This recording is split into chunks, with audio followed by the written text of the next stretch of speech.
Ketika dia mengatakan itu, Qin Yichen tidak memiliki fluktuasi yang tidak perlu di wajahnya, karena dia mengerti bahwa angin dan ombak telah datang. Jika kata-kata ini membuat orang lain ragu, itu akan membuat dirinya sendiri tidak nyaman. Benar saja, Yan Zhen tidak terlalu memikirkannya, tetapi setelah beberapa saat mengeluh, dia serius tentang hal itu. Qin Pil Master, masalah ini mungkin tidak sesederhana kelihatannya. Meskipun Bibi Sui adalah seorang master peri, itu mungkin sebenarnya tidak sama. Sekte yang benar. Qin Pil Master mungkin ingin memikirkan tentang seberapa dijaga Shen Xiao Immortal Sect.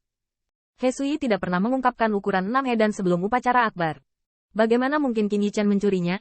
Berbicara tentang ini, Yan Zhen bahkan menyeringai. Mengapa dia tidak mengatakan sekte abadi? Qin Yichen yang mencuri harta karun pelindung sekte mereka. Master Sekte Fang dan Tuan Istana tidak pantas mendapatkan apapun selain status mereka. Murid sekte abadi sudah mati. Qin Yichen mendengar ini. Kepura-puraannya terkejut. Tetapi ada hati yang gelap di hati saya. Tuan Muda Yan, Anda dapat berbicara lebih banyak jika Anda berbicara. Tentu saja, Yan Zhen tidak tahu bahwa pembuat pembicaraan yang dia bicarakan sedang jauh dari langit saat ini.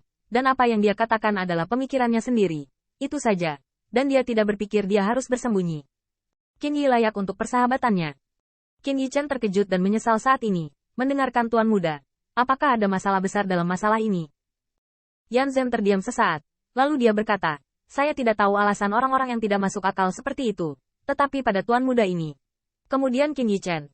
Benar-benar seorang pahlawan. Seseorang memadamkan sekte. Qi dan mengejutkan dunia. Bahkan saya harus mengagumi.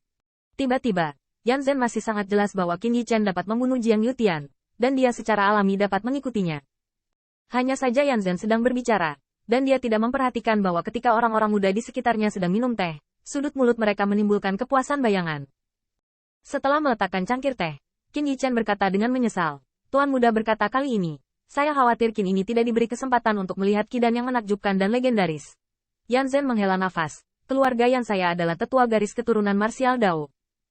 Dan urusan alchemy Dao biasanya diputuskan oleh 3 master dari kuil dan.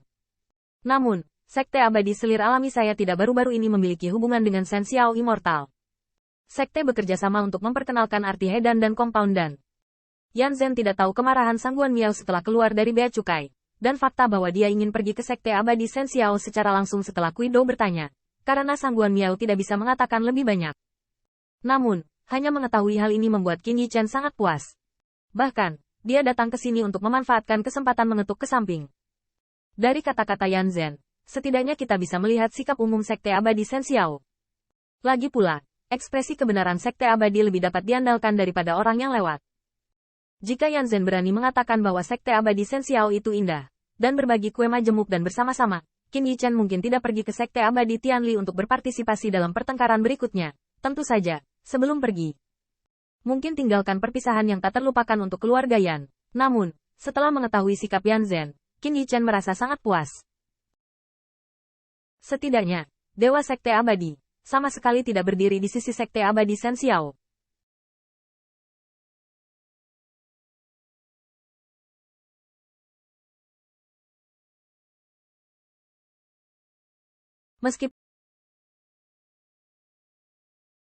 Meskipun ini tidak berarti bahwa sekte abadi Tian Mao akan berdiri di sisinya dan memperbaiki namanya, setidaknya Qin Yichen layak untuk pergi ke sekte abadi Tian Mao dan memberitahu 3 makhluk abadi secara langsung.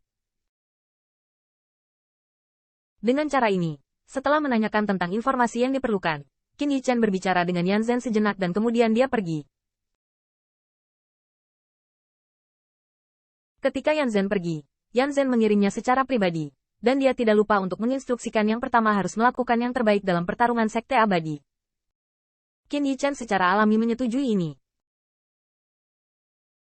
Tentu saja, bahkan jika Yan Zhen tidak mengatakannya, Qin Yichen akan melakukan yang terbaik untuk mengambil kesempatan ini untuk bertemu dengan 3 penguasa abadi dari sekte abadi.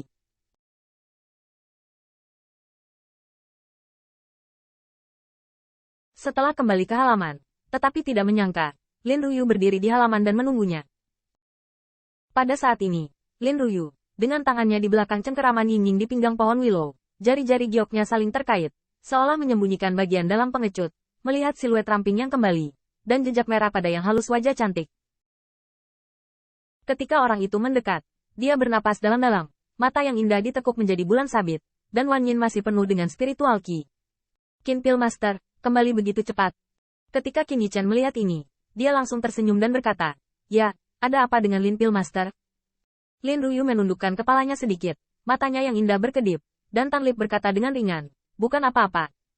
Saya hanya berpikir bahwa Qin Pil Master sangat baik sehingga dia dapat mengundang para pemimpin militer muda untuk mengundangnya dengan sengaja." Qin Yichen tertawa, "Bukan apa-apa. Saya bisa pergi ke Pil Master di daratan Tianli. Hanya sedikit yang lebih rendah dari Qin ini." Ketika kata-kata itu berakhir, diketahui bahwa Lin Ruyu masih berdiri di tempat, dan bahkan wajah cantik itu merah padam dan lembut. Langkah kaki Qin Yichen tercengang lagi. Apa yang terjadi pada Lin Pil Master? Lin Ruyu menggigit cangkangnya, dan dia sepertinya tidak pernah mengatakan hal yang pemalu kepadanya. Tidak, tidak ada. Saya pikir, masih ada 1 bulan sebelum bergegas ke daratan Tianli. Jika Qin Pil Master bebas, kita mungkin juga berada di surgawi nikmati perjalanan santai di sekitar Flame City. Qin Yichen mengangkat alisnya. "Ayo pergi." Wajah cantik Lin Ruyu bahkan lebih pemalu, tapi dia menggigit giginya dan mengeluarkan nyamuk tipis dari bibir sandal. "Ya, ini kamu dan aku. Saya mendengar guru berkata bahwa api surgawi ada di luar kota." Sao menikmati pemandangan dan ingin bepergian dengan Qin Pil Master. Qin Yichen tercengang. Melihat wanita cantik itu, dia dapat dengan jelas melihat bahwa setelah semua yang telah dikatakan hari ini telah menumbangkan hampir 20 tahun kata-kata yang dilindungi undang-undang, tubuh yang lentur seolah-olah tanpa tulang masih sedikit bergetar. Qin Yichen menghela nafas. Dia menyapu dengan kekuatan roh dan merasakan bahwa di ruang dalam, 2 guru dan murid Lin Tianzuo sedang berbaring di pintu dan menguping. Melihat Lin Ruyu, bagaimana mungkin Qin Yichen tidak tahu apa yang dipikirkan orang lain? Namun, setelah ragu-ragu, saya melihat Qin Yichen mengangkat kesedihannya. "Maaf, Lin Pil Master. Untuk pertarungan berikutnya, bulan ini, saya ingin merebut retret." Begitu komentar ini keluar, sepertinya petir jatuh di tubuh Lin Ruyu, menyebabkan tubuhnya yang menggemaskan bergetar. Dan mata aslinya yang indah penuh harapan tiba-tiba membuatnya kehilangan. Namun, setelah beberapa saat, Lin Ruyu masih melihat ke atas, dan wajah tersenyum di wajah cantik itu tetap polos dan cemerlang seperti sebelumnya. Jadi, bagaimana dengan itu? Qin Pil Master akan pergi ke daratan Tianli, dan dia harus memperhatikan dengan seksama. Untuk waktu, Qin Yichen sedikit mengangguk. Kulitnya kompleks. Lagi pula, dia tidak tahan untuk melihatnya lagi. Setelah pukulan lengkung, dia berjalan ke ruang rahasia kultivasi. Qin Yichen bukanlah pria lurus yang mengerti gayanya. Sebaliknya, pikiran Lin Ruyu bisa dilihat sekilas. Dan penolakan langsung seperti itu, dalam pandangan Qin Yichen, bukanlah untuk menyakiti Lin Ruyu. Lagi pula, bagaimana dia sekarang memiliki mood untuk mempertimbangkan anak-anaknya? Apalagi mengikutinya. Faktor risiko pasti akan meningkat, yang bukan merupakan hal yang baik.